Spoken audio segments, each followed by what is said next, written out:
Okay, I guess music isn't going to start. Oh, there it is. Showdown in the Charles Street District. Ned pulls his pistol. Laura screams.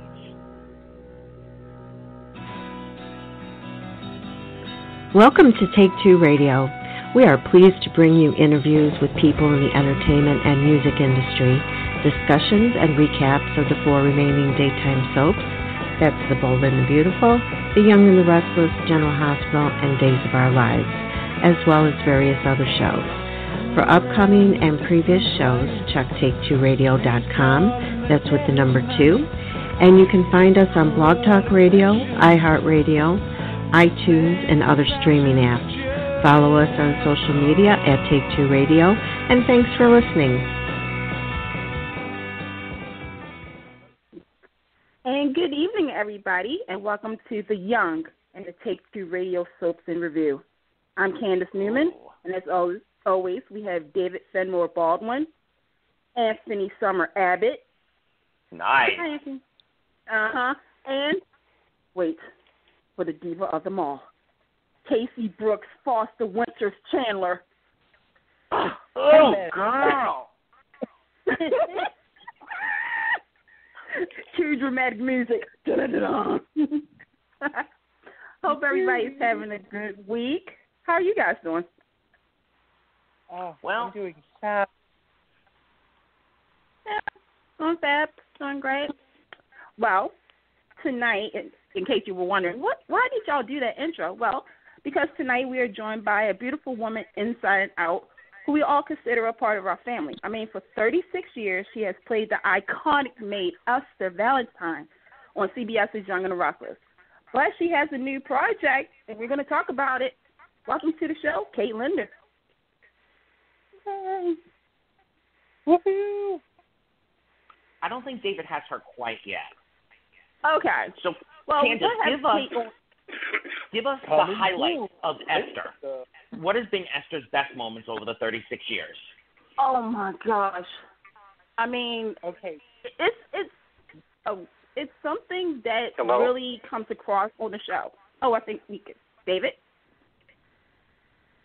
Hello? Yeah. Hello. Hello. Oh, you can hear me? Yeah. Yeah. Do we have Kate? Okay. No, not yet. Okay. Okay. Anyway, back to Esther Valentine. Call dropped. Moment. Okay, Uh-oh. let me try this again.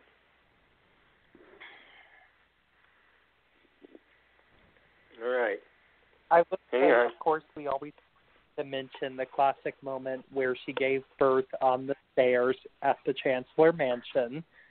And Oh, yeah. Catherine helped her deliver then Kate, a.k.a. Chloe, into the world. I think for me, it's when she finally slapped Joe. Oh, No. Yes. I mean, there's nothing better in a soap than a bitch-on-bitch slap, and we can't really say Esther's a bitch, but for her to finally get that slap out, it rang not only across the screen, but it rang across houses across this country, probably across the world. Everybody was like, yes. I think what's so special Hello? about Esther matter. Oh, David. You guys can hear me? Hold on. I can hear you. Welcome to live. This is live, y'all. Y'all think yes, this is live. This is a live. This is We are live. just like Dark Shadows back in the day where sets were falling down and people were fumbling through their lives. We are our own live I'm going to see if... dramatic studio in color. We're in color today. Right.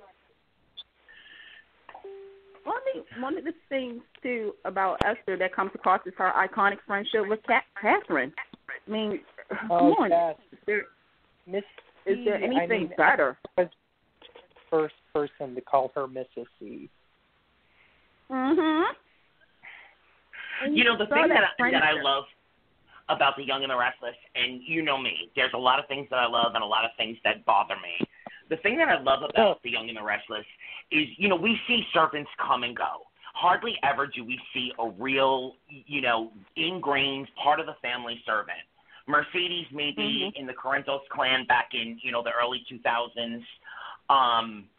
The Buchanans had a maid that was around for quite a while. But, Esther's really been a forefront character as far as a secondary character is concerned. And I've always loved that. Yep. Always loved that. And they didn't try to make her ambitious and in the shadows trying to grab the life that was who she was serving. She was very content to be who she was and be the support for Catherine, which was also an awesome way to write her. What was so special about that dynamic in my eyes between Catherine and Esther is Catherine never treated Esther like a servant. Catherine wanted a friendship more than anything and wanted Esther to be her own person. And Catherine even rooted Esther on to be the best she could be. And, Esther gave it right back. And I think that's what made that dynamic so special. Yep. Absolutely. Oh, I miss our Catherine Chancellor. Rest in peace, Jean Cooper. I was reading her book, Not Young, Still Restless, and there's a great chapter where Jeannie talks about her different co-stars, and what she said about our guest tonight, Kate, is, the friendship. What you saw on TV, the respect and the camaraderie, everything, it translated off screen. And we've all seen that.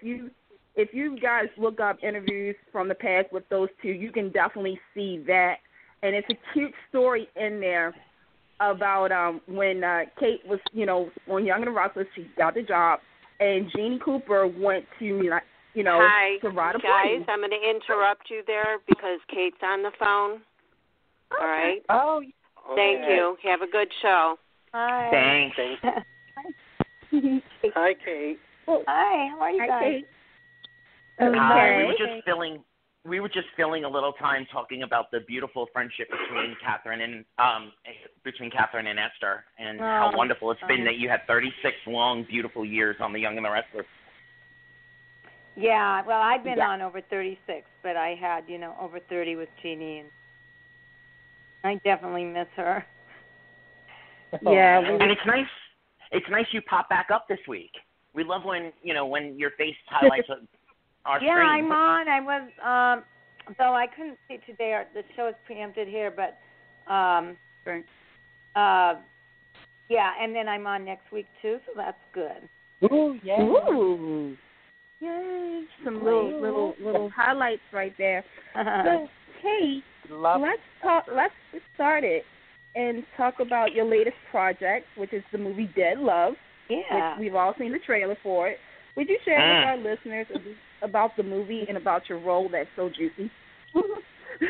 Well, it's very different from Esther, that's for sure.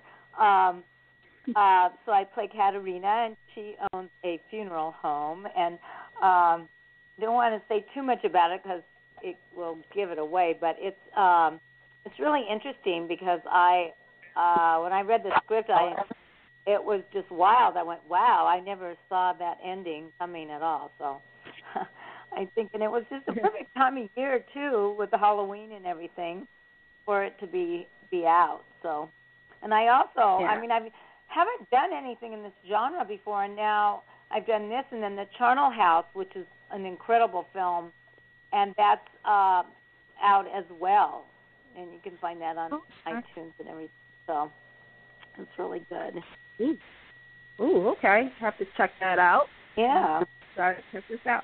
Now, earlier before you called in, we were talking about obviously Jeannie Cooper, who we all miss so much. And in her book, Not Young, Still Restless, Jeannie shared a story about seeing you as a flight attendant when you still had the job at Young and the Restless, and which was so cute too. And I love how she said it. Can you share with us what she meant to you and what life lessons she taught you? Well, she meant so much to me. She still does. I still feel her presence. The other day when I was working, I had her dressing room, and I always love that when that happens because I talk to her in there. So, you know, and I just I know that she would want us all to go on and keep doing the best that we can, and that's what we're doing. And she meant so much to me. I mean, she's the one that named Esther. I mean, Esther didn't even have a name in the beginning, and she was an amazing, not only an amazing actress, but she is just an amazing human being. And there was nobody like her, and I doubt there will ever be anyone like her again. Amen to that.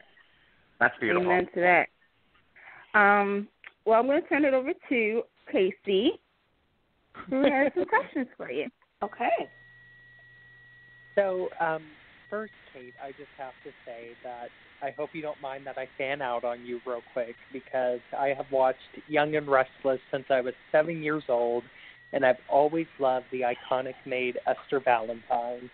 And I just love how fun you are and how just when you come on the screen, it brightens up the episode of that day. And so I was just wondering, how has The Young and the Restless impacted your life personally and then professionally as an actress over these past 36-something years?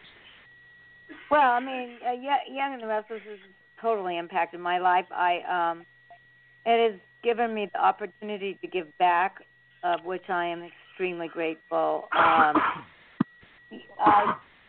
celebrity spokesperson for the ALS Association, and I do these 3 teas in Canada every year, one in Vancouver in July. I have one coming up actually December 2nd in Toronto, where we bring up Young and the Restless actors. And now this year, of course, Christian does these with me, and we also have Brighton is going to be there, and so is Beth Maitland, which is really great. Yeah. So that will be December 2nd. So I'm looking forward to that. And then we have one in Calgary in April. So, you know, and if it wasn't for Young and the Restless, I wouldn't really be able to do these things. And so it means so much to me that I'm able to. So another question I have for you is, the characters of Esther and Jill have shared a very long history thanks to their individual to Catherine Chancellor. So what is it like to work with the amazing Jess Walton? Oh, she's terrific. And I so love her. She's such a good friend. And I love working on our scenes together, and we always worked with Jeannie too. You know, I mean, I just whenever I pass her dressing room, I'm going, because we would always go in Jeannie's room and run lines, all 3 of us. So, but Jess and I, we also run lines when we're working together, and you wouldn't know that Jess and Kate get along by the way of our characters, but Jess has been an amazing friend, and I miss her when she's not there as well. All righty. Well, thanks for those great answers to my questions, Kate. And I am going to now pass it off to my co-host, Anthony. Okay. Hi, Kate from Staten Island, New York. I also want to add my fandom fan out. I absolutely love. I remember when I was a little kid, I was a ABC watcher, but my grandmother watched CBS religiously, and I remember coming on and all that chancy stuff, and just I always thought you were amazing. Thank you. It means so much to me. You have no idea. But you've also stepped behind the camera recently with the interview. Can you tell our listeners a little bit about that? Do you look forward to doing more, and what was that process like for you? I'm sorry, with the what? With the interview. With the interview. You produced? Candice. I'm so sorry. I don't know what you mean. Oh, wow. With the interview. Is that what that's called? You were working as a producer? I was. Maybe my research is wrong. I'm sorry.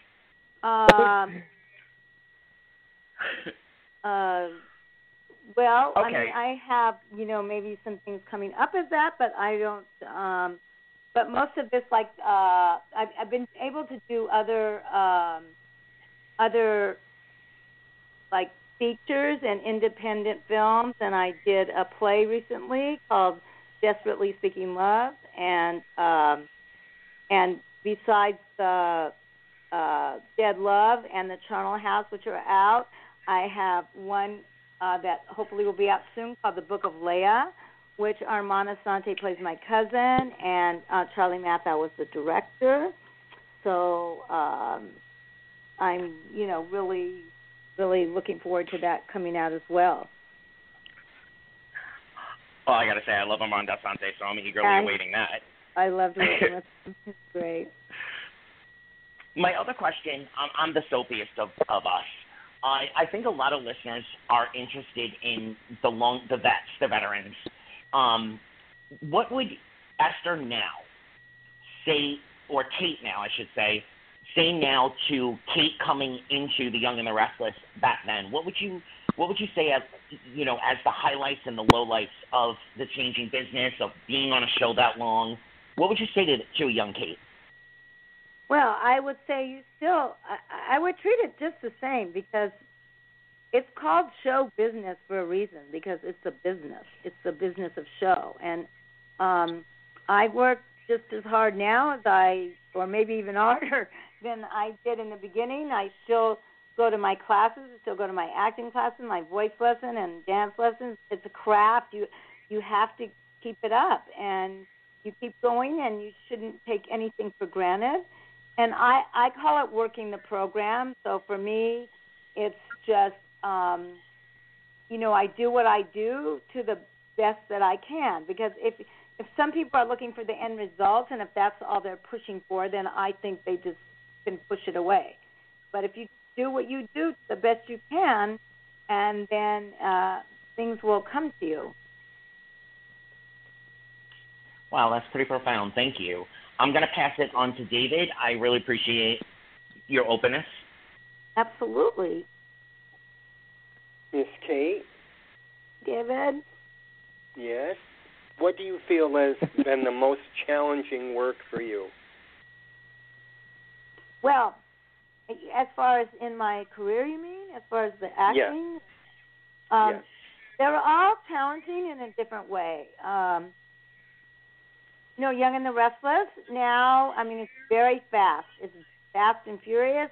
We do 60 to 80 pages a day, and a nighttime, we shoot it in one, an hour show in one day, and nighttime show will take a week to shoot theirs. And then, of course, a film, that's a whole entirely different thing. You might get 5 minutes of film in one day. So it's all extremely challenging. And then doing plays, which is how I started out, it's also challenging because I just finished doing one, and because I'm so used to, just like cramming for a test. If you learn and learn and learn what you need to do, and then you forget it after the test.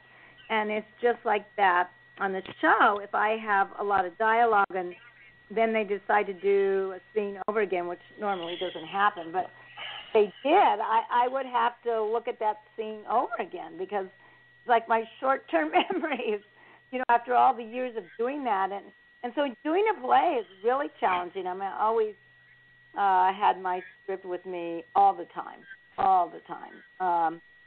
because I didn't want to forget my lines. And so I challenged myself doing plays. So I think it's a good thing to do. That's good. Also, going back to your movie now, you play the role of Katerina, who is basically you're a funeral director. Right, I own so a funeral home. Yeah.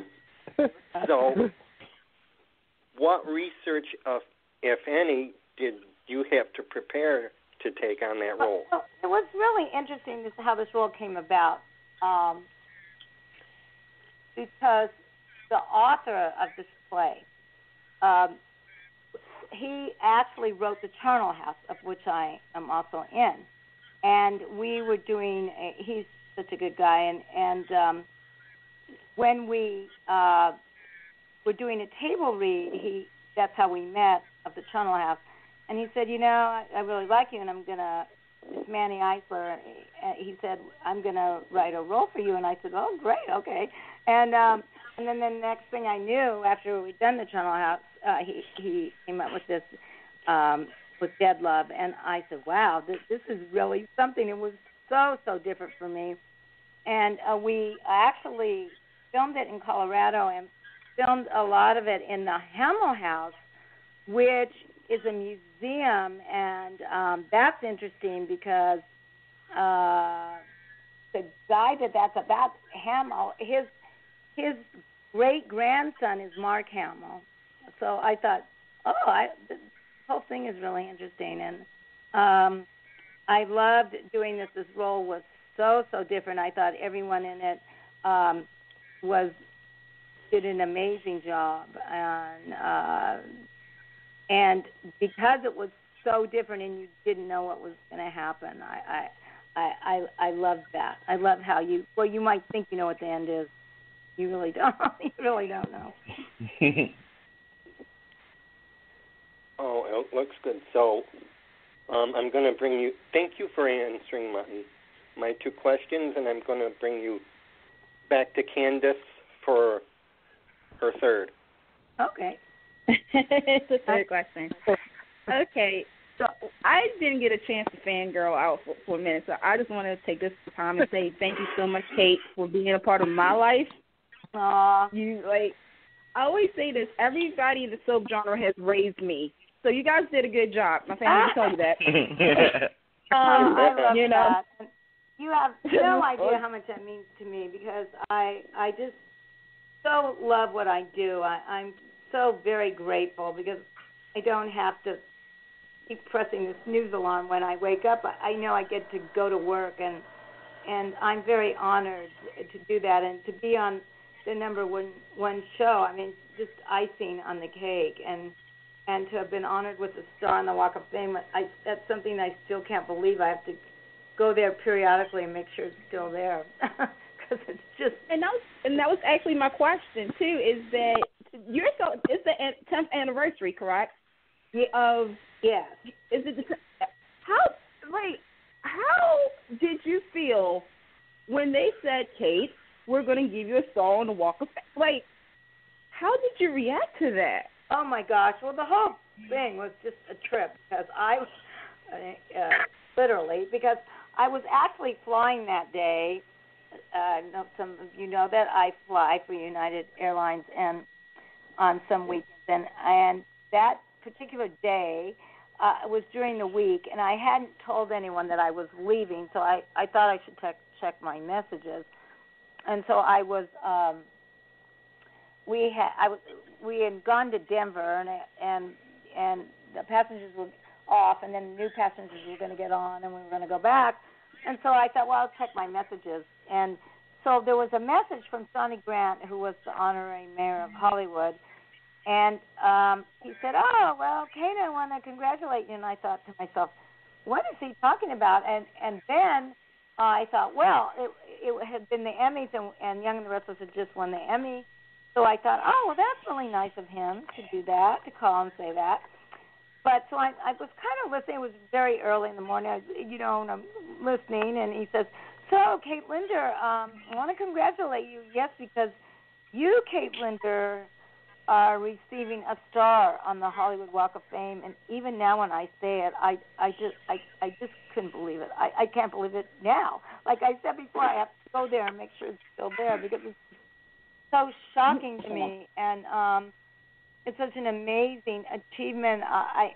Because right before that, a few weeks before, we were at the theater, and we walked outside the theater, and there were, stars there, and I said, oh, my gosh, can't even imagine what that would be like. So, and then to find out that was happening, it was just unbelievable. So there I was on the airplane, and finding this out, and then all of a sudden, I'm just in shock. And this other flight attendant came up to me. She said, "What's wrong? What's wrong?" And I said, "Oh my God, I'm getting a star on the walk-up." She said, "What?" And so I'm trying to call my family and my publicist and my agent, everybody. I'm trying to call manager. I'm trying to call everybody. And then the captain said, "What is going on here?" So someone told him, and he said, "Oh my goodness." So after we took off, he announced it to the entire plane. He said, "Your purser today, Kate Linder, will be receiving a star on the Hollywood Walk of Fame." So that's how I found out, and it was just unbelievable, and I can remember it like it was yesterday, basically. Aww. That's amazing. That dreams come true, people. Oh yeah. Artwork. It totally. Artwork. And that's my whole thing too, is that never give up. Dare to dream, because you must never give up. And I tell myself that all the time. And I sometimes I feel like, oh my gosh, I take one step forward and 5 steps back, but you just can't give up. If what you want, you have to go after it, no matter what.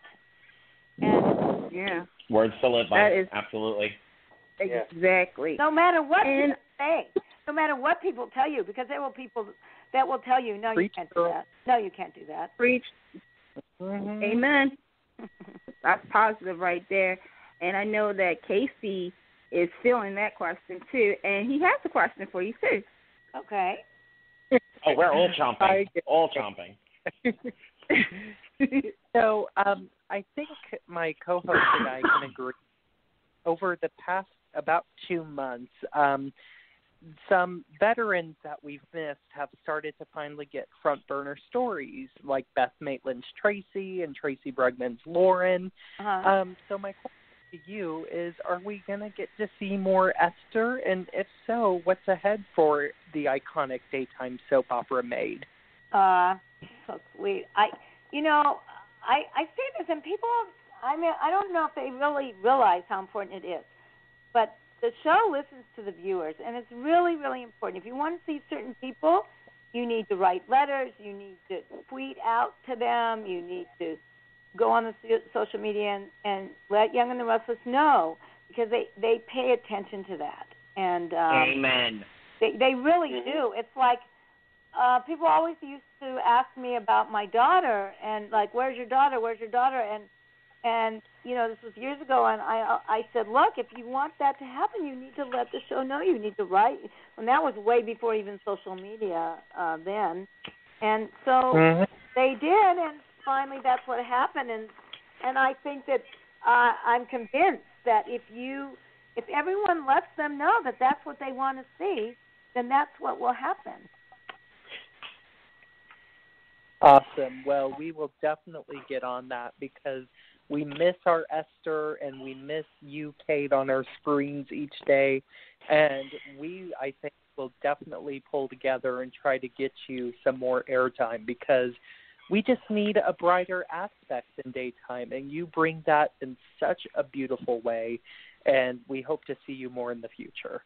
Well, I love that. I would love that. I love to work. I was on the show today, and I'm on the show next week as well. But I love working, so whatever they throw my way, I'm happy to do. So.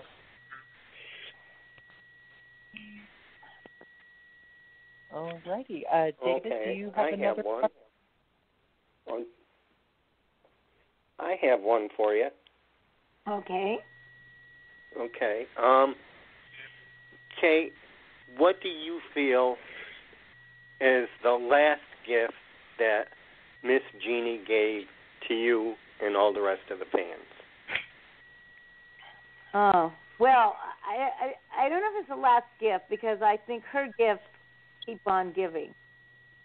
Because for Jeannie, And it's just like, the whole Chancellor House and everything. I mean, she, she's still alive and alive in our hearts. And I love Amen. that the show does not let anybody forget about Chancellor Park or Chancellor Amen. History, Yes. anything like that. So I think that's her gift. She keeps on giving, and that's important. Well, that's one for the books and one that all us fans hang on to dearly. Mm-hmm. I have a final two-part question, if you don't mind. Okay. Go ahead. Okay. Do you enjoy the comedy aspect or the drama aspect more? And if you could take any iconic role, Gone with the Wind, what would be your dream role to take? Well, I love comedy. Comedy is actually really difficult to do. It is. Because you have to not play the comedy. You have to play it straight and play it for real. And so I love doing comedy. It's very challenging, and I also like to make people feel good, and even if it's for a few minutes and they can forget their troubles or what's going on in the world and just, laugh, because laughter is very, very helpful and healthy for us all. So, and I'm a singer-dancer as well, so any musical I would love to do. I would love to do that. If they brought back Fred Astaire, Ginger Rogers, that kind of thing, I'd be all for that. Beautiful. Mm-hmm. Wonderful. Well, where can we find all of your current work? Can you give our listeners where they can go to find everything? I mean, obviously, CBS Daytime. Website, www.katelinder.com.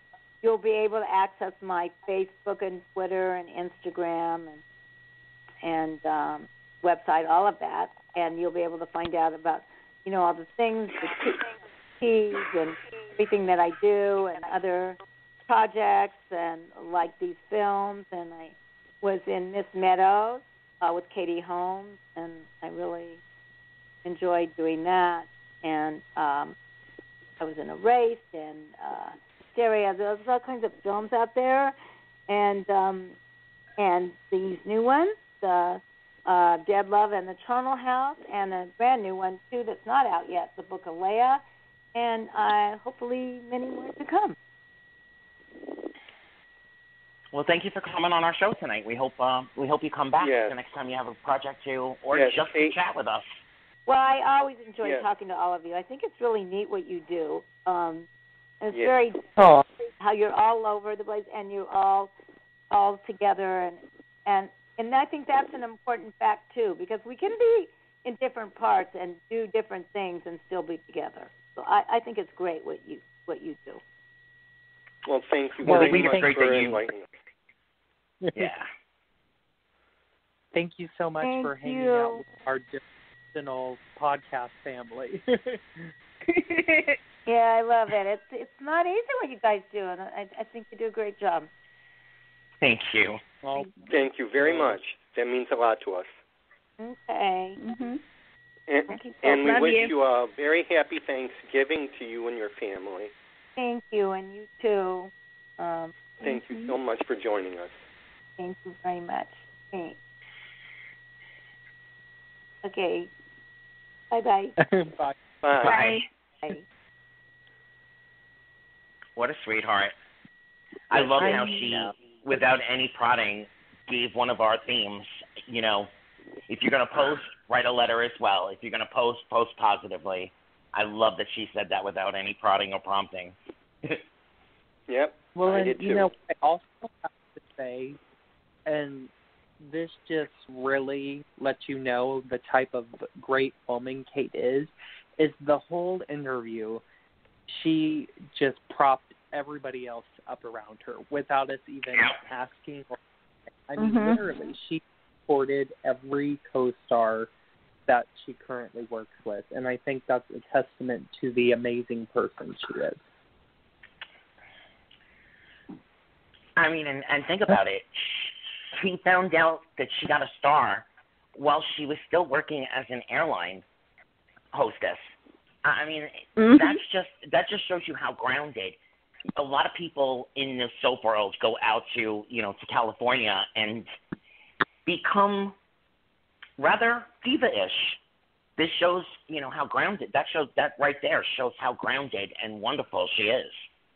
Well, it's funny because in Jeannie Cooper's in Jeannie Cooper's book, there's a page where she is talking about Kate, and the chapter is that Jeannie Cooper was going from Los Angeles to Connecticut, I think, and all of a sudden she hears, "Welcome aboard United, Mrs. C." And Jeannie turned around and saw it was Kate. And Kate had been on the show for a while. And Jeannie was like, what are you doing here?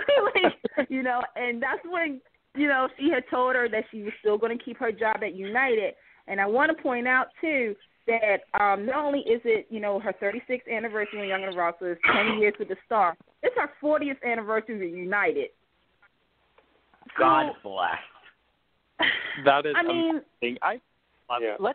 Let's just give it up for Kate. I mean, just a positive. For real. Yeah, please. Like, standing ovation, because she keeps it real when, like you guys said, when you go to Hollywood or, you all of a sudden, when you get a little taste of TV stardom or movie stardom, you think, shoot, I'm going to leave my job at McDonald's. Let me roll out and get me a nice, like, Benz or something like that. Get some hit. No, I mean, I love the fact that she's been a part of an iconic soap for so long, but she, like you said, she is grounded. Like, it's not getting to her head. And she's using her fame to help others. I mean, and to still profess that it's a dream. For her to say those words, it's still a dream. She's still doing classes. She still is out there shuffling to make what she wants. All of that, somebody like Susan Lucci, she one day went to work and found out this is gonna end. That was all. That was all she had. Now she parlayed it and went into quite a few shows. She's going to Broadway, but a lot of them take it, and that's all. That becomes their whole life. And it's so nice to see. It's so nice to see someone grounded, someone that talks. She talked about her family. She talked about her kids. She talked about her co-stars, like Casey said. It's real nice. Very, very nice. Yeah. It really is. So. Anyway, and on that note, we should probably get to the Young and Restless. Let's see. Yeah, let's do it. You got some time? The kind of mess of the show it is.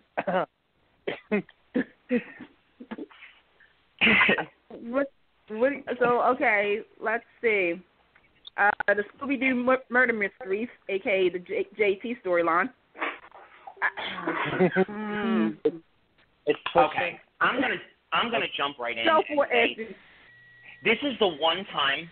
I'm so tired of brain tumors absolving everybody of anything they do, but this is the one time, if JT is really alive, which I'm pretty damn sure at this point he is, I would be very okay with him having a brain tumor and them allowing the JT that we all knew and loved for years to come back, with a cute little surgery or a little bit of, whatever. Maybe Billy can jump in the Dr. Drake role for a second. But I'd be very okay if it was a brain tumor. The storyline is definitely dragged on. I've seen, which really infuriates me. I've seen a lot online lately about how people are pissed off about how long this is dragging out. Yet, they'll jump and chomp at the bit when a storyline suddenly wraps up too quickly. We're a big component of not bashing actors, not bashing shows. I also think that, we kind of have to sit back and say, as soap fans, not everything is going to be, they have to take care of their entire audience. Not everything is going to be what I specifically want it to be. So I'm going to ride with it. I'm going to let the storyline play out. I'm going to look at it as though it's real life because that's what I do for an hour a day with the Young and the Restless, an hour a day with General Hospital, and let it be what it's going to be. I may not like it, but I'm going to let it be what it's going to be. But on that note, if you want to give JT a brain tumor, I will definitely be okay with that too. You can take that idea. You don't have to pay me. You don't. Well, good, because they haven't been paying Candice. And on that note, right? Thank you. Girl, look, I will stand up for your paycheck for the rest of the show. But anyway, my thing with this is that and this is kind of a backhanded compliment, which you all know I'm famous for. But I feel like Mal is fixing a lot of his dumbass stories. I'm just, fixed Jack I think so too. That seems a little maneuvering going on in the background. Yeah. Yes. He fixed the Jack paternity thing beautifully. I mean, honestly, look, we could all tell that was not the original plan. Because, I really do believe what Mal said in that Soap Opera Digest interview back in, January, that he had the show mapped out for the whole entire year. I really do believe that. I don't think that was, what Chuck Pratt does when he says that, and he really has it outlined for an episode. But, I really did believe that he had the whole year mapped out, and this roadblock came at him with Eileen Davidson choosing to leave to focus on more personal issues. And so, he turned it around. He fixed it. Ashley was a powerhouse. I don't care what anybody else says. I'm not going to name names. I'm right there with you. Yeah. With you. And I think he's about to do something similar to that with this JT story. Now, of course, we have to get through the stupid stuff first. I'm just going to say it is stupid because it is. I don't know why, you had Phyllis out there with a shovel and a mask from The Incredibles on. The show is getting on my nerves, but I think it is going to fix it. And I think you're right. I really think a brain tumor story is going to be in order. Or even, I'm just going to throw it out there, a doppelganger story. Because I would be okay with that too. Yeah. The Young and the Restless loves to retcon their stories with the doppelganger. They've done it that way for the past decade. Every bad plot gets retconned with the doppelganger. So, yeah, I'll be here for it. I will never stop watching Young and Restless because it's just a show that's forever with me. But, I'm also going to call it out when it's stupid like it is with this JT story. It's this JT story, first and foremost, I already put a different spin on how they can really make this story interesting at the same time to wrap it up. They started with this storyline with a domestic violence. And I'll say this until I'm blue in the face.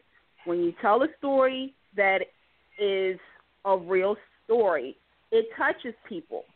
Because viewers out here may be going through that. And, they always said that soaps is the great escape from our reality. Yeah. With that being said, it was strong, and then it started acting like Pretty Little Liars. The only thing is that this whole Nick story came out. But at the same time, I mean, I feel as though this story is probably going to be the controversial story of 2018 because there were so many ways that this story could have went. But I do feel as though everybody, and I'm going to even say the fans because we're our own worst enemy at times, and I agree with you, is that, we should sit back and let it ride out. The problem with that is that it's become that story is like, are you serious? Are you serious? Candice, I kind of have to disagree with you on one thing. I don't think it started out strong. I think they threw it at, and I'm going to justify that by hanging it next to Gina's Alzheimer's in the beginning and the middle. That was such a strong, well-written, well-rounded, completely Candice encompassing storyline. You had two incidences, then they're on vacation and he steals her phone, and then it's done. It wasn't built out to us that first off, for a woman like Victoria to fall, in those clutches, no matter how down she had been with the past two men she had been with, it just wasn't believable. And they rushed us through the beginning of it to tell the murder. It really was stunt casting. They got him back. They got him on canvas. They wasted the opportunity, and then they had to kind of scramble to pull the story, into the next phase. And so none of it felt believable, especially when you got a body buried and all of a sudden they're getting this blackmail. Like, seriously? Yeah. They had Matt back. They had Matt back too, and there was just such opportunity for them to tell story and to reiterate past triangles and past stuff that's happened. This is where and they left it all dangling. But here's the thing, to me, as when I'm watching Young and the Restless, and because one of the big things I kept hearing throughout this storyline is, oh, JT wouldn't do that. He was with Colleen. He loved this. And I'm like, hold up, time out. I said, before Colleen even entered the picture, JT did have a little attitude towards women. Not only that, but one of the things that I like about soaps is when a character goes away and comes back, we don't know what has changed with these characters off screen. When they brought JT back into it, I mean, there was a lot of potential for a storyline. I'm like, But if that's the story that they're going to But if that's the story that they're going to tell, then they need to give us what happened to him, why he came back the way he was. Yeah, more beats. background. I think there were certain beats because, again, sometimes I always say that even soap fans have to be detectives because there were some clues. Him mixing his prescription pills with alcohol. Reed. How come Reed was always trying to duck JT? Mac and JT all of a sudden had to get a divorce. Like, what? JT lying about his job, he lost his job. He was trying to get a job. He lied to Brittany, and there were certain things that me personally I was picking up on. I'm like, he's depressed. He doesn't like his life. He wants to, he wants to be better. Because everybody, again, JT was so dreamy. He was so cool, and now he's a loser. So he wanted to pick on those. Like Victoria, I mean, here's the thing. Victoria is, the belle of the boardroom, but you take her apart little by little, and it was playing out. I was like, oh, okay, yeah, I know people who are, victims verbally being abused by their spouse and emotionally taken down. But this whole storyline now, it's like, okay, you had a mother protect a child. Nikki has done this in the past. We all know this. But to me, I just think so they lost the meaning of what the purpose of the storyline was. That's what I'm like. We can't go back and change what's already happened, but I think it would have been 1,000 times more effective if they had actually played it out with him getting together with Abby and abusing Abby, and Victoria and Nikki having to step in, and oops, they killed him trying to defend Abby. It just wasn't believable with Victoria. Unless they had played it out for a couple more months, giving us a real look at what spousal abuse looks like and feels like. I feel like we got the Cliff Notes version of the novel that could be spousal abuse. I have to touch on briefly here. My first point is that we know this story was going to be 1,000 times better because Sally and Kay were originally going to tell this story.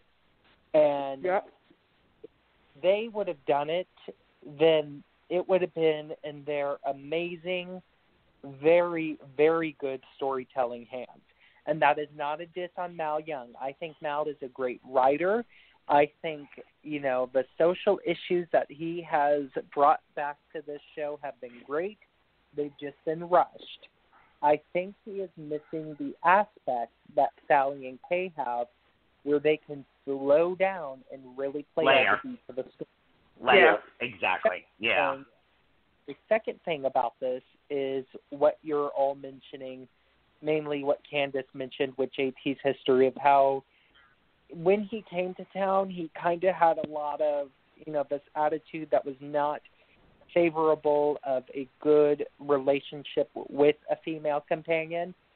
But at the same time, I've got to say that is very Maria Arena Bell type justifying your story. Because remember when Victor did all that crazy shit? Oops, excuse me. All that crazy stuff with patty cakes and Colleen flipping over in the boat and all that stuff. Yeah. Maria justified that story by saying, oh, well, Victor fed a guy rats. Yeah, at the time, 32 years ago. And so, that's kind of not the aspect I'm liking. It's too Maria Arena Bell justifying. Finally, what I have to say on this story, and then I'll be done because I'm frankly tired of talking about it. It just exhausts me. But the third thing is that this story could have been so good. Honestly, Victoria and JT could have been the next Roger and Holly. They really could have been. Bingo. Because absolutely. Absolutely. Roger did such an unspeakable thing to Holly, by bringing rape into their marriage, by violating her, in such a historic moment in television history, not just soap opera history, television history. And from there, Holly was still like, oh, whoa, ho, I still got feelings for your ass, even though, you raped me when I was just trying to get our daughter.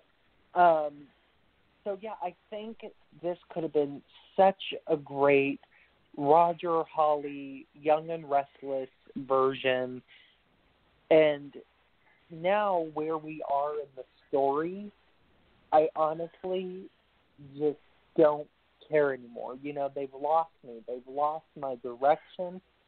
I like the sub-stories, but then, this is a story where it's one of those things that just hangs over the show and nobody's really quite sure how to wrap it up.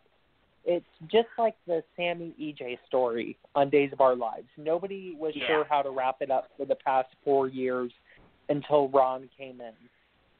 This is the story that's hanging over Young and Restless's head.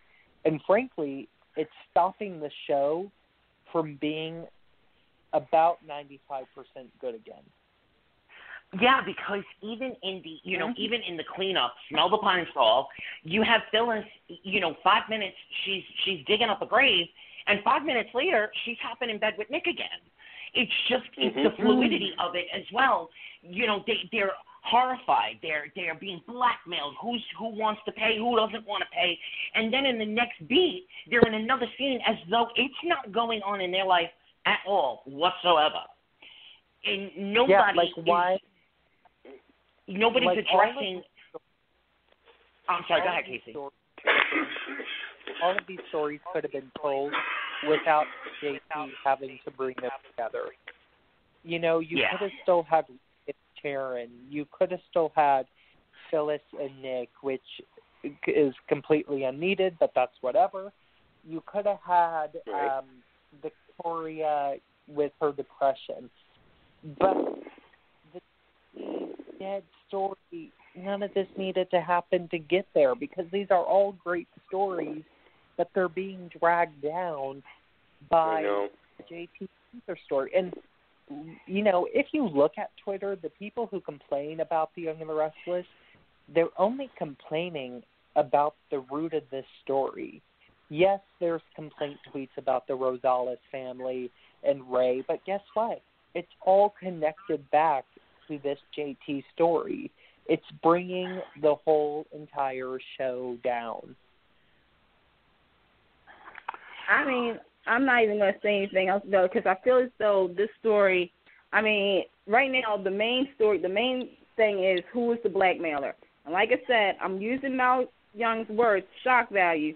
I said it on Twitter. If it's not Zach, then okay.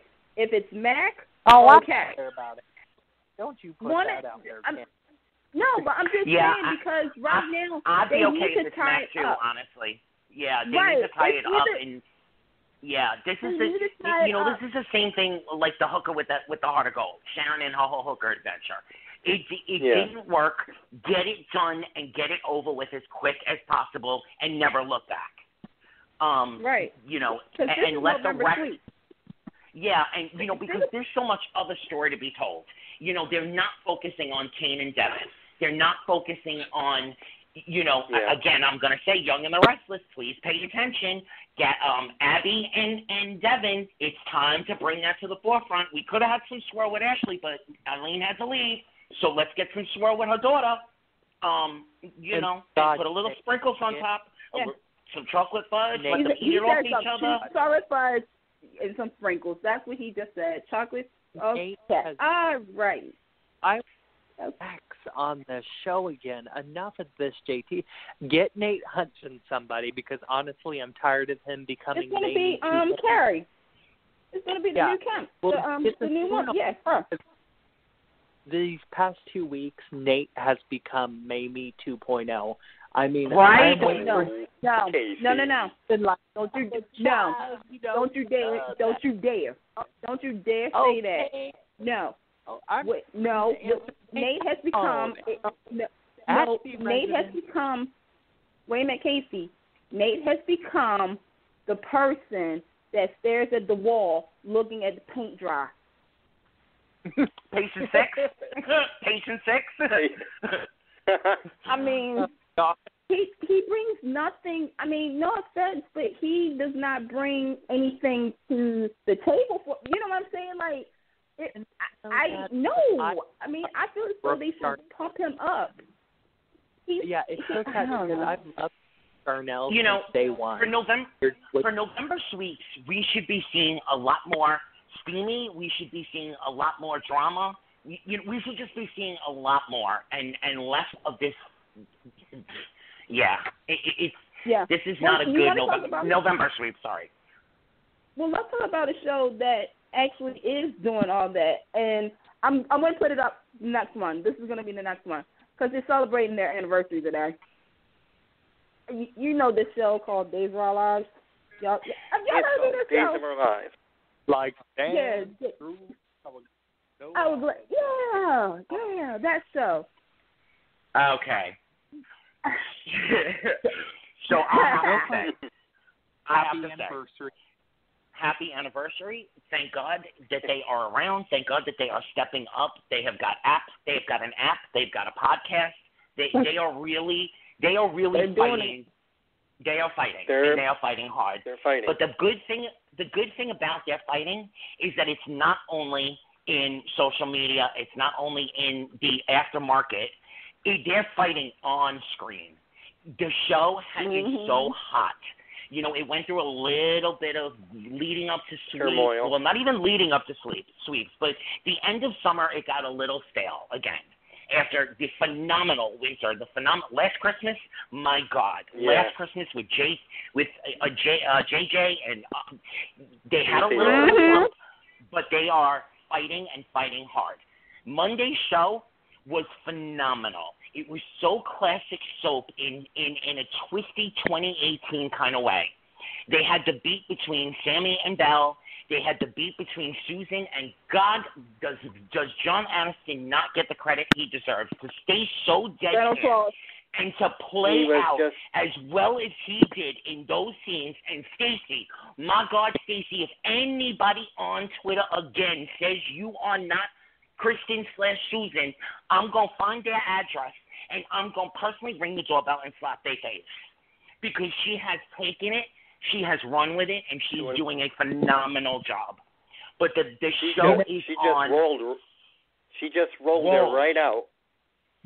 Oh, and the play between them. John Aniston deserves some sort of special recognition right now for being able to stay so deadpan and so in it and throw the little comments out the way he did.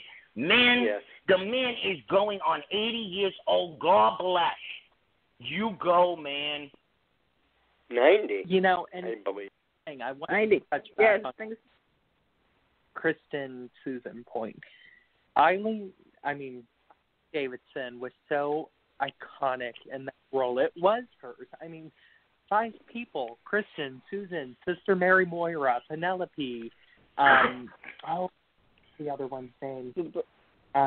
Brother. Yeah. Oh shoot. Well, anyway, she made that her own, and here is Stacy playing so well with everybody.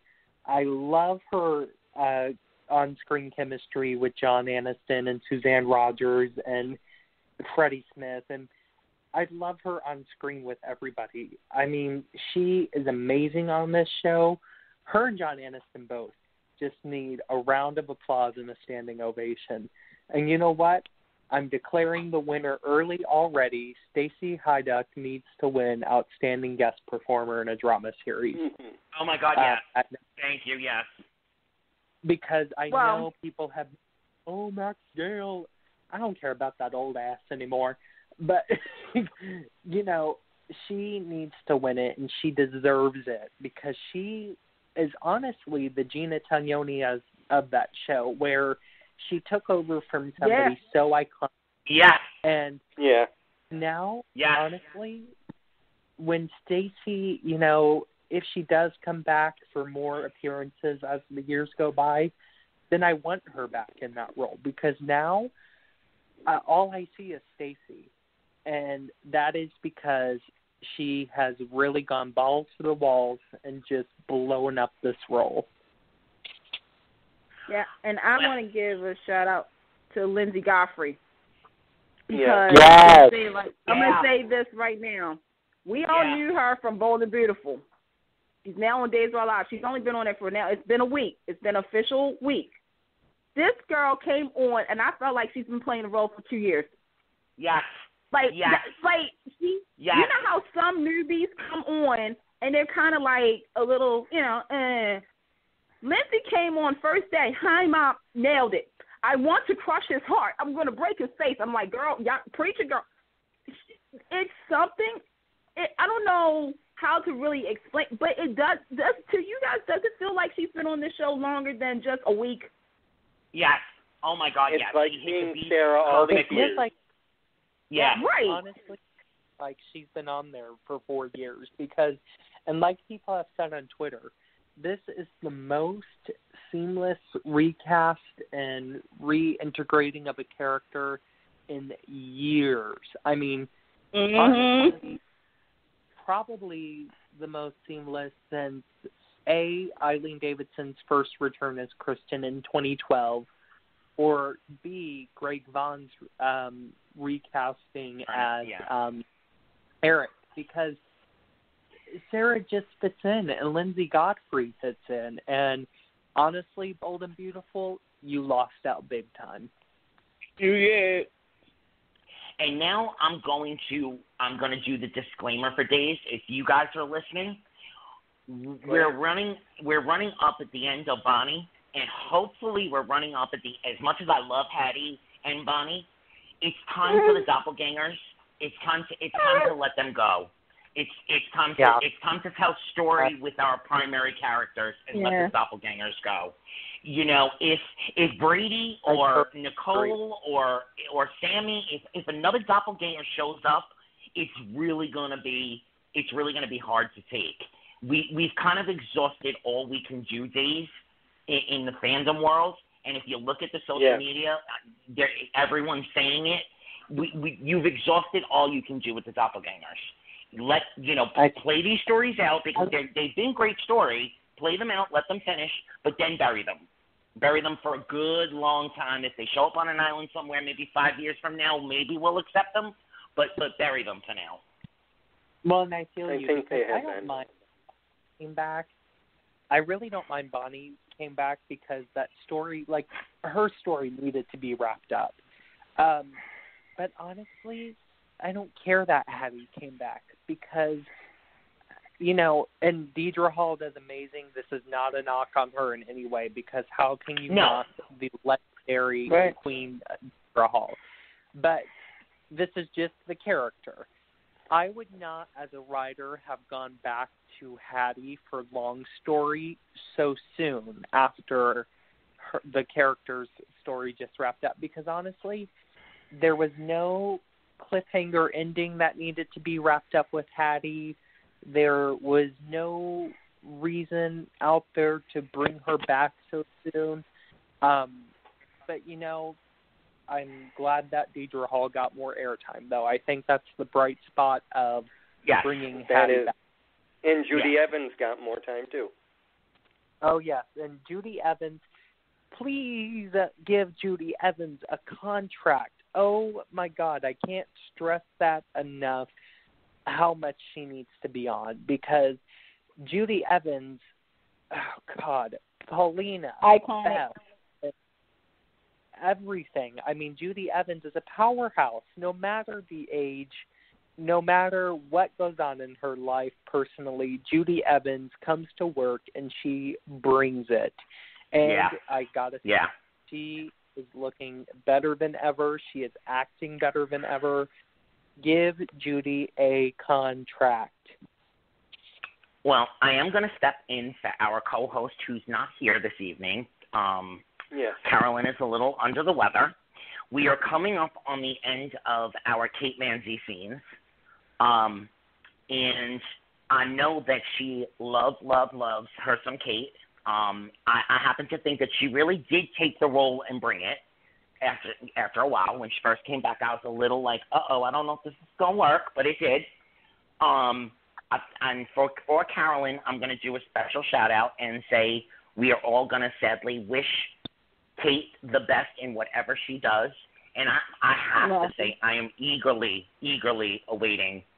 I'm sorry, Marcy. I meant Marcy, and Kate's coming back. You know, y'all know what I meant. Y'all know what I meant. We got you. Yeah. Marcy Miller, we wish her the best in wherever she does end up.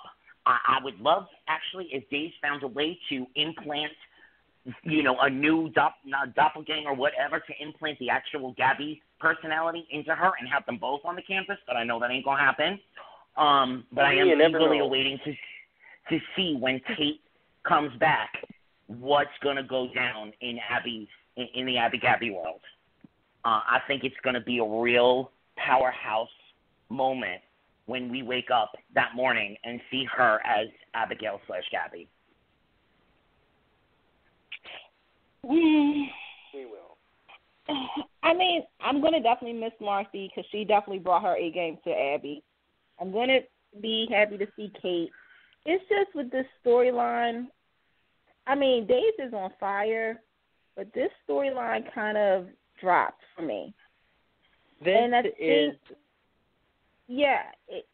one of those stories that it held my interest. I was interested, and then I guess because when we had that 2-week break, and they were focusing on John and Marlena in the wedding, I think it was like it took my focus off of what was going on with Chad and Abby. So when they reappeared, I was like, oh yeah, y'all still in this situation. Like, okay, moving on. Like, and you know, Marcy Miller, in terms of what they have done to the character, Marcy Miller was the new early years of Marlena.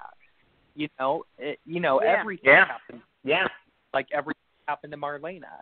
And I think that's why I fell in love with Marcy so much, because you never heard her complain. You never heard her come to work and be upset about a storyline. And you just saw her soldier on through. And I have been a champion of Marcy since day one. I have rooted for that girl when nobody else would in the beginning. And I am going to miss her so, so very much. Now, I know she's not going to go to another daytime soap at the moment, I should say. But, man, that did not stop me from wishful casting her as Serena Baldwin on General Hospital. Girl, right there with you. Would be fire as Serena Baldwin. Well, it looks as though we're in for a good couple of months as far as Days is concerned. We all know Jack's coming back. As far as it looks, we all know that there's going to be some appearance of Angelica. And that new those initials are definitely driving everyone to speculate, and that's exactly what Days wants and needs right now. It looks like we're in for a fire couple of months. I have to say, I have loved Tyler Christopher from the moment he stepped onto the canvas at General Hospital. I was so happy when he got the role. I don't think this was the role for him. I'm not happy to see him go. Yeah. I'm not happy to see him go, especially because he's got a lot going on in his personal life. But I think Brandon Barash may be what this role needs to catapult it into something that we all want to see. And I definitely am looking forward to see what he does with it as well. Now, they haven't started yet, but they are bringing the character of Ava back. And I know they're because she was one of them. Yeah. She was one of the initials. They're officially bringing that character back, not just through initials on the door.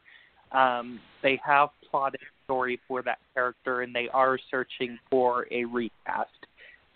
So that's just some exclusive ad break right here. Oh, girl, you know what, Tamara, sweetheart, I love seeing you on General Hospital. But, girl, quick, go back to Days. Girl, quick, go back to Days. Stop. Quick, girl, go back to Days. I won't say it again, I promise. But, all right, one more time. Quick, girl, go back to Days. Can we just, get recording of Anthony saying it in our intro? Girl, go back to Days. It's recorded. Yeah, Tamara, I love you too, and I love you on General Hospital. But I was so glad that you won the Emmy for your work on Days of Our Lives. I kind of got to agree with this. You should go back to Days. Yeah, I'm sorry, we'll get to General soon, but that's one role that just went nowhere. And if she came back to Days, it would be fire. Girl, oh my God, go back to Days. Oh, yeah. And especially for Trip. Oh, yeah, and can you imagine the scenes that Ron would between Kayla and Ava? Mary, yes, Mary Beth, that would be fire.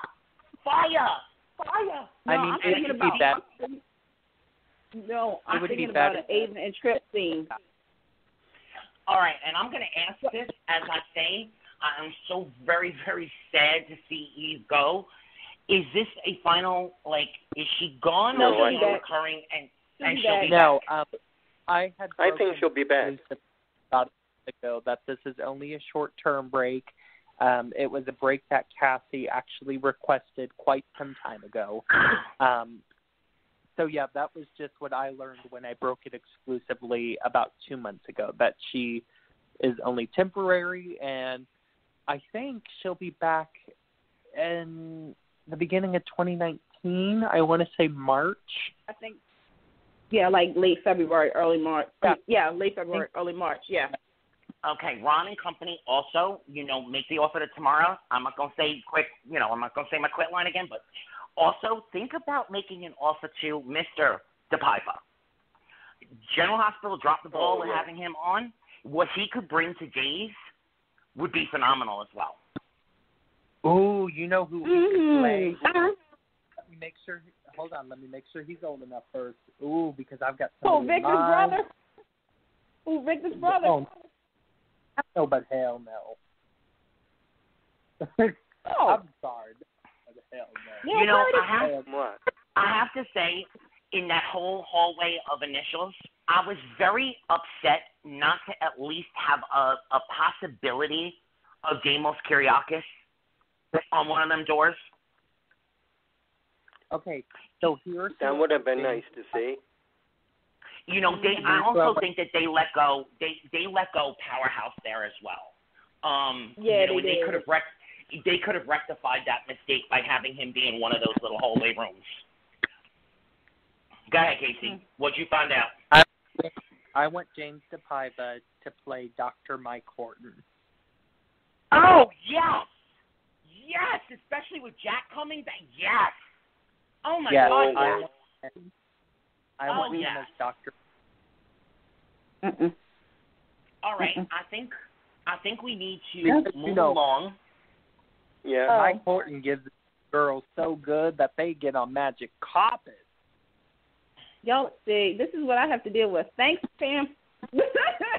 But real quick, if you did not see Days today, like the last 3 minutes, I highly suggest for you to go on YouTube or NBC or the new Days app and watch it. When I tell you that the show had already made me cry today, it made me really do the ugly cry when I saw the last 3 minutes. No, we didn't tell Anthony. No, they did not tell Anthony yet. Should we tell Anthony? Yeah, don't keep him waiting. Just answer me the question. Anthony? Is it Sammy and EJ? Tell me. Please tell me. Oh, God, tell me. No, it's something even better than that. Go ahead. Frances Reed made an appearance, and she thanked the fans for being loyal to the show then and now. No. Yeah. Oh, They paid homage. They paid homage to the fact. Spoiler alert. The last 5 minutes was John and Marlena, and like we said, for this generation of Days of Our Lives, John and Marlena are your iconic couple. And they panned off and they showed the plaque of Tom and Alice. Fade to black, and then we hear, "Hello, I'm Frances Reed, but you know me as Alice Horton of Days of Our Lives." Oh, kudos. Kudos. Oh, my God. Even better than General Hospital celebration of that. Oh, God, Ron, Days of Our Lives Company, you have my undying respect at the moment. Kudos. Oh, my God, yes. I'm not going to tell you what photo was also in the back, too. There was a photo of a certain couple that was in the back of that video, too. And I caught that. I'm like, you know what? Just go ahead, Dave. Make me cry. Let me do all the ugly cross I can get to. And Dave, you deserved it. You deserve it. You deserve it. Days is here to. Days is in fighting stance. Good for them. I am so proud right now. I am so proud to be a Days of Our Lives fan.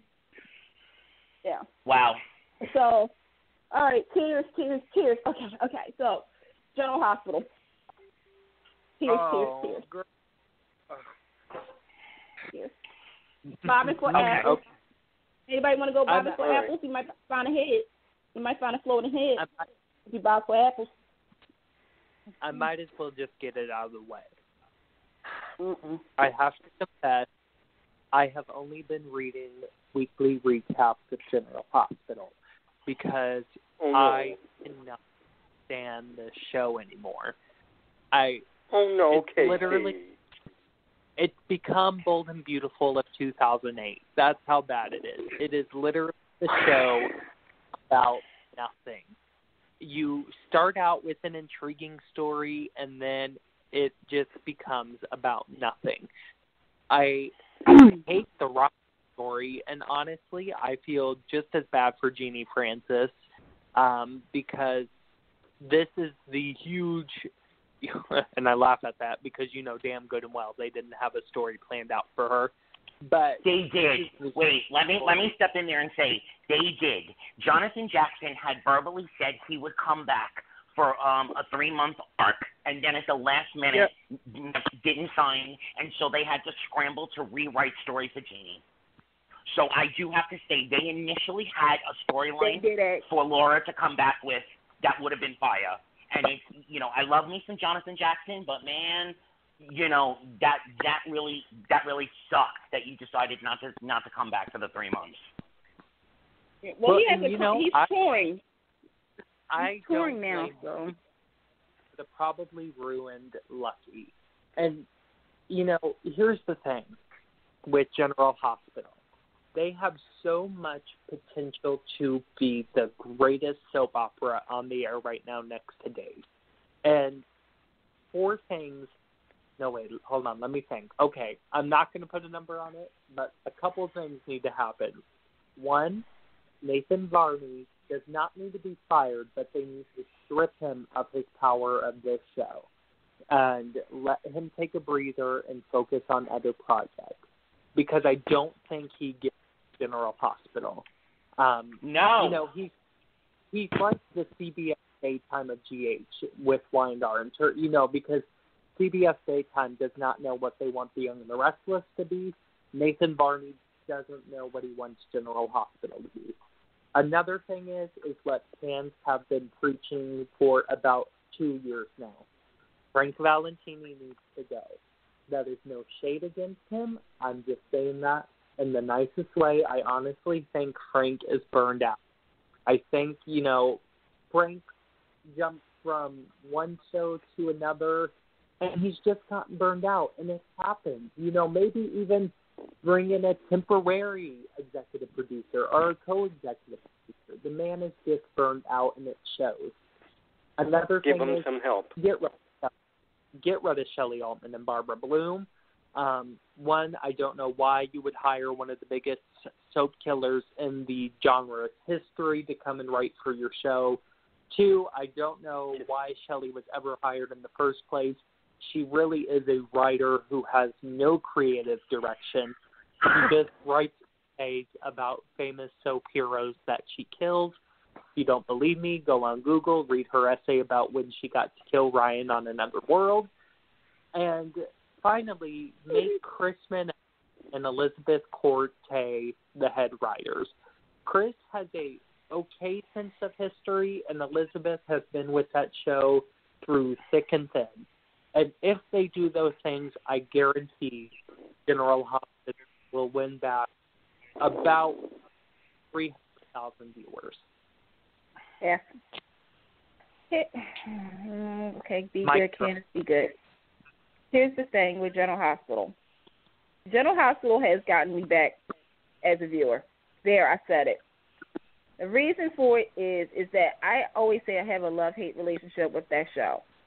With them bringing back Jeannie Francis and having her on for a straight week and have her actually in scenes with various people, not bring a character back, heads up, GH, not bring a character back and place them back in the same squad that after 5 years ago, they were gone, and then you bring them back and you put them in the same squad. Have them interact with other people.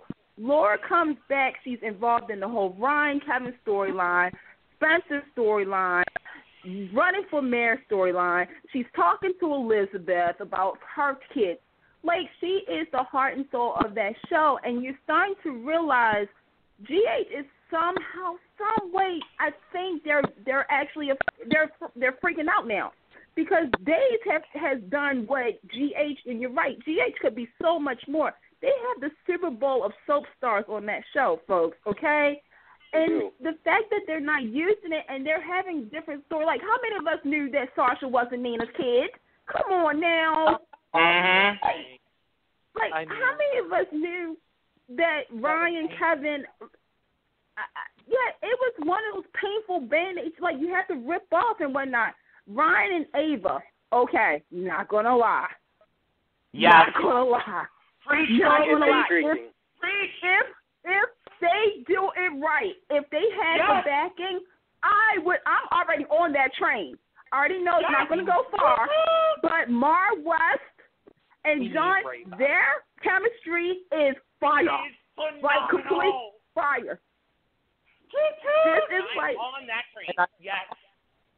I mean, they've had chemistry.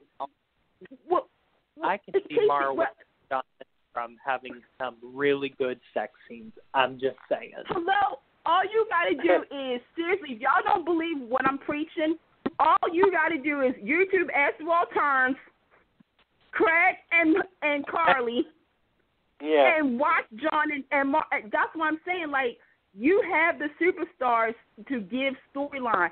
There's some things that's currently working on General Hospital that is intriguing, but the rest of it is still soupy. It's still not. It's just lukewarm, and it's not a lot of things working. But Jeannie Francis has kind of saved that show. I got to jump in here now because General Hospital is my show. But Ryan and Ava and Laura are the only things that are going for the show at the moment. Valentine I like Charlotte. She's cute and all, but she serves no purpose. Even with Spencer, they put her in a scene with Spencer, and it's just so flat. If you can't shine in a scene with Nicholas Patel, again, she's the Sierra, the first Sierra, not the new one, of General Hospital. She needs to go. Valentine needs to go. You know what? I love me some Nina, so I don't want her to go. I love me some Michelle Stafford, and since she can't go back to the Young and the Restless, then they need to really beef up something with Nina. Here's what I'm going to say, okay? There is no need, absolutely no need for Britt. As cute and cheeky as she was in the scenes with Brad, there was no need to bring her back. They could have played it off and brought Nina into that storyline, had her team up with Anna, play on the history of how these characters really don't get along but have to work together for the greater good and forge something with that. They could have played on the chemistry that they sorely lacked when Michael Easton was, Silas. Had the three of them looking for Dr. Obrecht, and Britt being on the canvas, you have 5 people to play with, and you want to bring someone else back that really has no ties anymore to the canvas or our hearts. They are so spinning out of control with all the secondary storylines that never seem to wrap up, never seem to really bring any heart to the show itself. They need to cut some cast. They need to make they have Ryan. They have Ryan and Ava. Now, remember the crypt sex? Remember Ava and Sonny in the crypt? Imagine Ava and Ryan doing it over the body of a victim. Okay? As much as I don't want to see Maura West go, maybe they could do some brain control or whatever and buy her out of that as well. But they need to do some serious killing and really ramp that storyline up and cut the fat off. I think the last show that we did, we kind of did our wish list of who would go. But it's time to get rid of some people. It really is. So, and bring the powerhouses that they have. I love Maxie, but I think her storyline is played out. I love Lulu, but I think her storyline is played out too. Send them all on vacation for a while. Let Lulu go around the world looking for her husband, and let the two of them come back in a year from now. Let Maxie decide that she wants to go out to Texas and see what's going on Grandma's ranch. Or did they sell it? I don't remember. Maybe they sold it. I don't know. But then send her out to Seattle to spend more time with Georgie. It's really time to cut the fat. And my last thing that I wanted to say was I did not think that Willow was a character that they needed to bring on until yesterday. I have a feeling that we're going to get some good story with Willow. She's Nina's kid. There you go. My question is to pose to you three, and I know it's just to sum up. Do you think she's Wiley's birth mother? Yes. Yes. I think she's either Wiley's birth mother or Nina's real daughter. Although I think she's both. I'm still harping on Nell ending up being Nina's daughter. But I definitely think she's Wyatt's birth mother, and I would not be surprised if she's Nina's daughter as well. Yeah, I'm already there. She's both. It's soapy, it's juicy, it's bold for them to do. Okay. See how I did that? One more thing for General Hospital. If y'all want to keep Lulu on, then just let her get naked with Chase. Just let her cheat on Dante. I'm done. Just let her get naked with Chase. Somebody better get that boy naked soon. That's all I got to say. Somebody better get Chase naked soon. Naked. Okay. Before we go on, I have another question for you guys. Were you surprised to find who was in Kevin's room? No. And at Ferncliff? Oh. No. I wasn't either. Wait. Did we see somebody new today? Yeah. Oh, I didn't see today. Who was in Who was in Kevin's room today? Nell. Oh, no, I'm not surprised at that at all. No, that was a stunt leaving. She wasn't really leaving. She took a cute little vacation. That was stunt. That was definitely stunt. I'm not surprised at that at all. And I said that when she was leaving as well, if you guys remember. Yeah, I remember. Yeah. You called it out. I just wish General Hospital would do like loving. Yes. Back in the day. That was the best serial killer story ever done on a soap opera. Absolutely. Ever. Writers. Why, ABC? Why can't you do that? Okay. So I've got to go early, but before I do, I just want to say a few things. One, I've got an Ava and Ryan sex scene in my head. And, of course, it is them hunching throughout her whole penthouse everywhere. I'm talking about him throwing her up against the wall, cutting her blouse with a knife, and them getting hot. They do it on the coffee table, on the couch. They make it to the bedroom. Glass is breaking. The passion is going. Another thing is General Hospital, please do one of the things I've suggested. Even one would lure back some viewers that you have lost, because as you all see, they just get their ass in them demos. Another thing is, real quick about B&B, I honestly am not having really any issues with B&B. I'm loving the show. These past me too. They've been so damn good. So bell-soaped, so 90s B&B. I can't wait to see where the show goes next. And as always, keep watching the show, guys. Casey, before you go, can you answer me one question about General Hospital? Sure. Because I posted something online a while ago, and I got a lot of flack back. I got a lot of props as well, but I got a lot of flack back.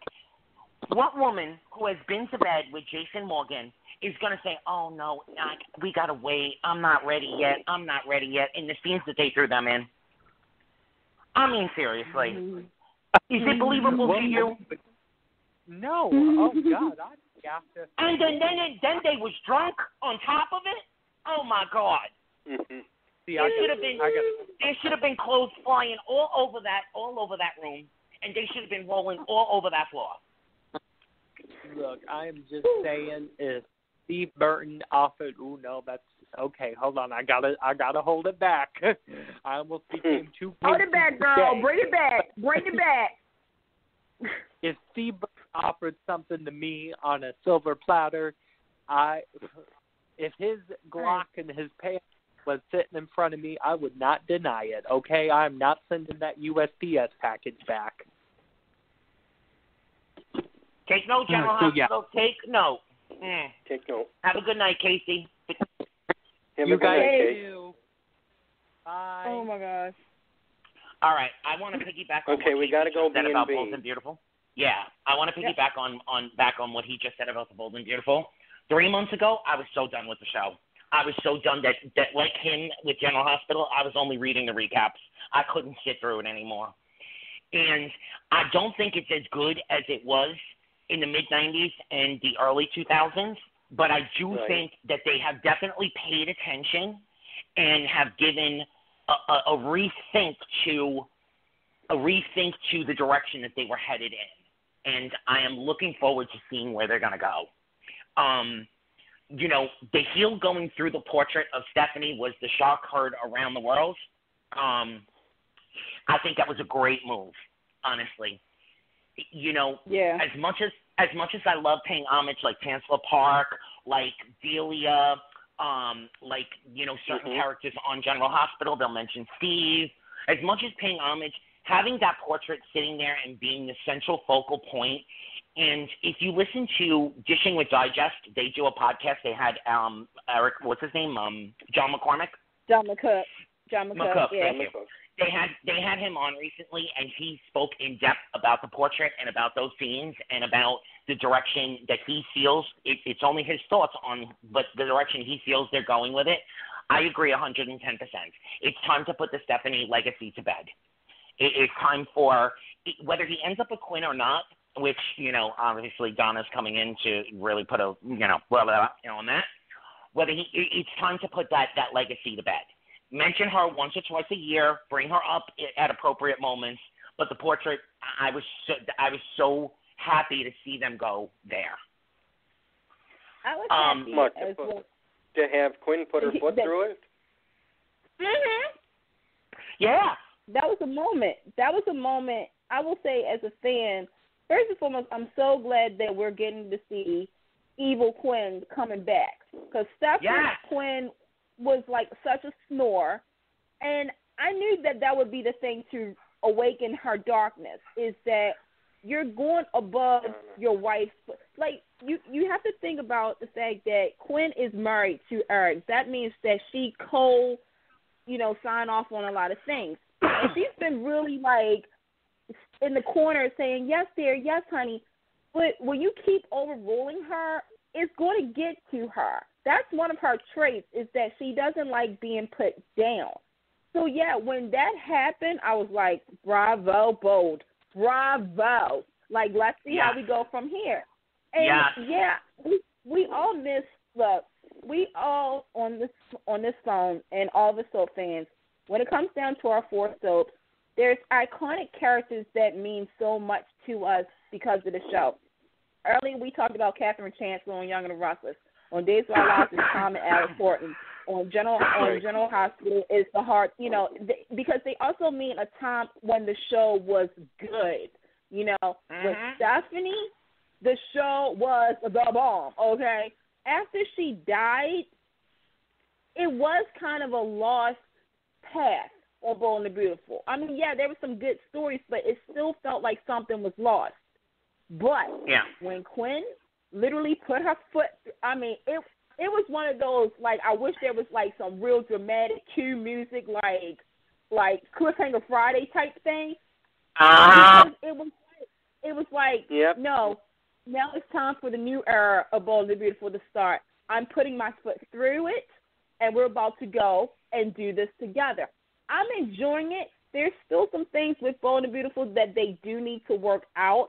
I'm done with the Bill Ridge Brooks storyline. I really am. I'm tapped out. Right now, like I said, there's a transition. We're seeing a transition with the show. I don't know if anybody else is noticing it, but we're seeing it. It's a transition.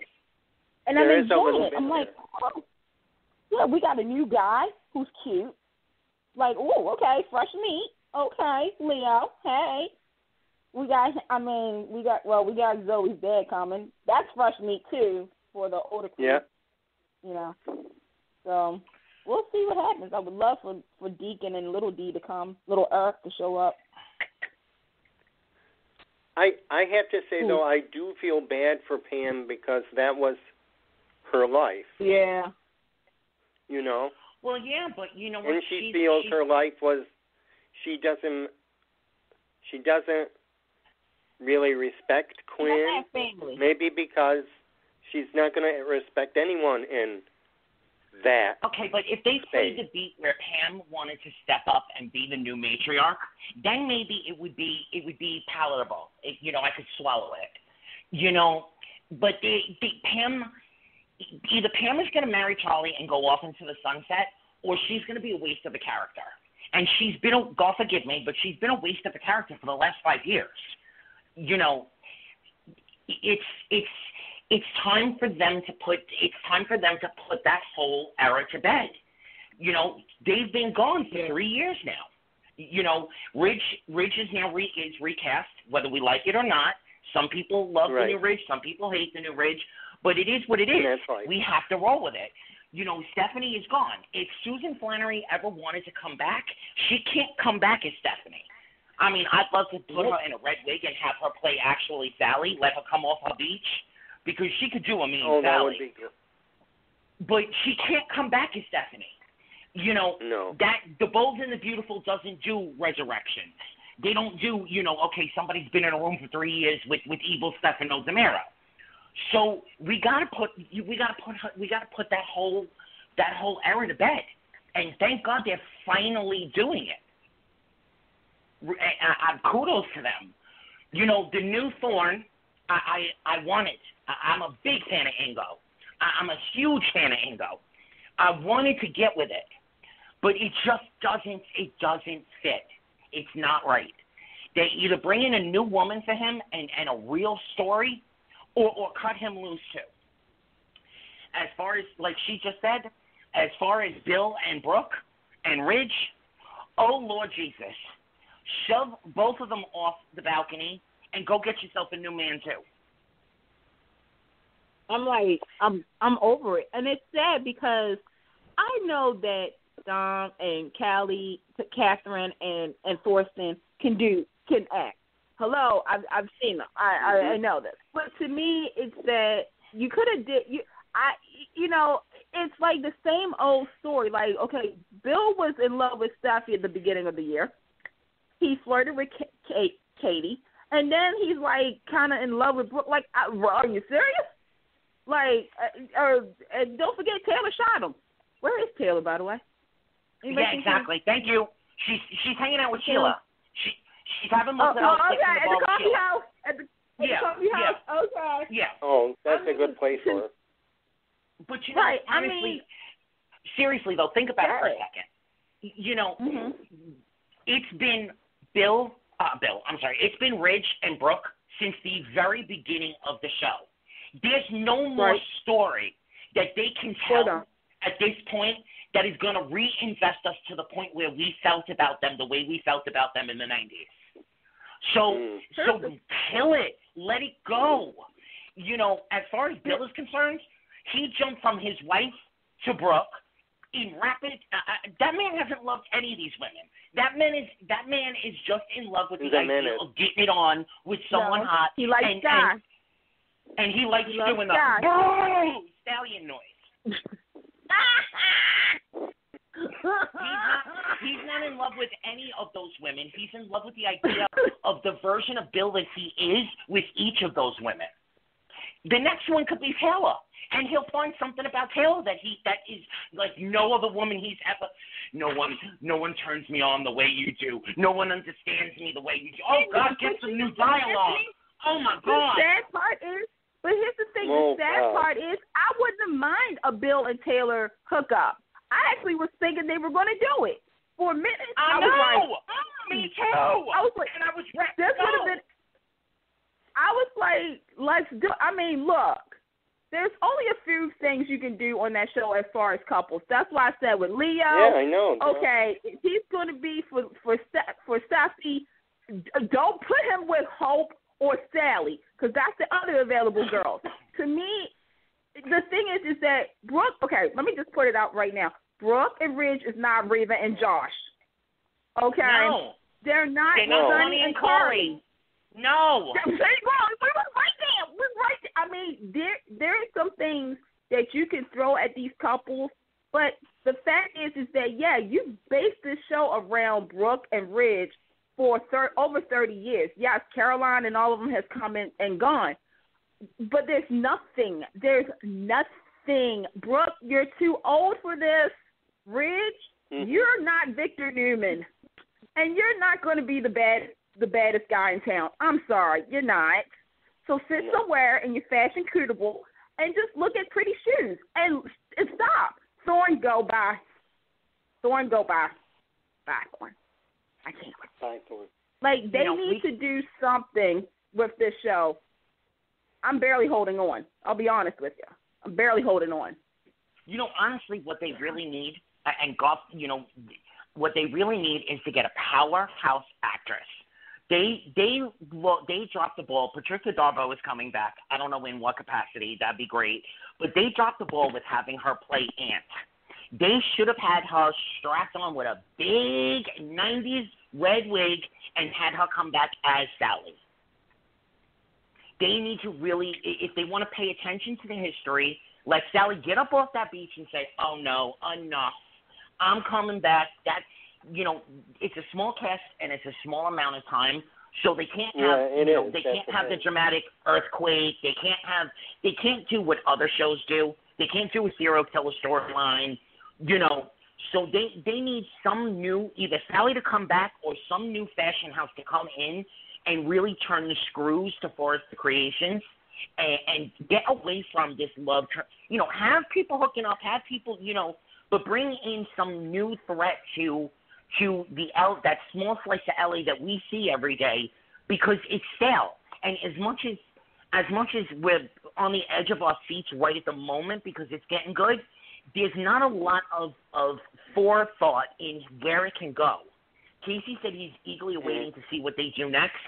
But think about it. With the same people on the cast, and there's not really that much further they can go with. They need a little bit more new blood, or to bring in some sort of other dilemma, like another powerhouse fashion, coming in. They need another threat, a new threat, something, a new blood as far as. Yeah. I just thought about something. Okay, with Bold and Beautiful, and I had to really I just had a moment. You ever have a moment like just thinking, how could the show get better? Something happened on Tuesday. Something happened on Tuesday night. Some people are saddened by it, and soap fans are happy about it. There's a certain character that Bold and Beautiful can bring back and give us that storyline that we deserve.